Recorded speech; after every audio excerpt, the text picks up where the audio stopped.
हूँ तो मुझे कबीरदास जी भी मिलते हैं और मुझे नामदेव भी मिलते हैं जो ब्रजभाषा में बात कर रहे हैं, और मुझे वहां पे रामानंद जी भी मिलते हैं। तो वहां पे सूरदास जी की एक पंक्ति मिलती है। चूंकि गलती हमारे समाज की है कि हम अपनी बात आपको बता ही नहीं पाए। इस सिख समाज की बहुत बड़ी गलती है कि गुरु ग्रंथ साहब का जो अद्वितीय खजाना हम बता ही नहीं पाए। इस देश की मिट्टी को कैसे संभाला हुआ है।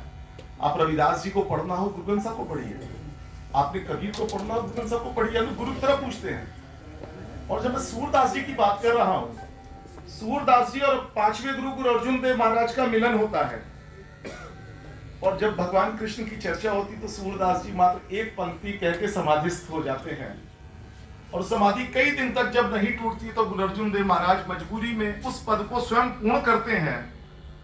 तो मैं बताना चाहूंगा कि जो एक भारत का भाव था, आप विश्वास मानेंगे, कोई भी गुरुद्वारा हो वहां कीर्तन तब तक समाप्त नहीं हो सकता जब तक हम सुबह उठ के भक्त प्रहलाद का वर्णन न कर लें। जो गुरुद्वारे में कीर्तन कर रहा है उसको पढ़ना पड़ेगा, उस रागी को, उस कीर्तनी जत्थे को पढ़ना पड़ेगा। हर जुग जुग भगत उपाया, पैज रखदा आया राम राजे, हर नाखस दुष्ट हर मारिया प्रहलाद तराया।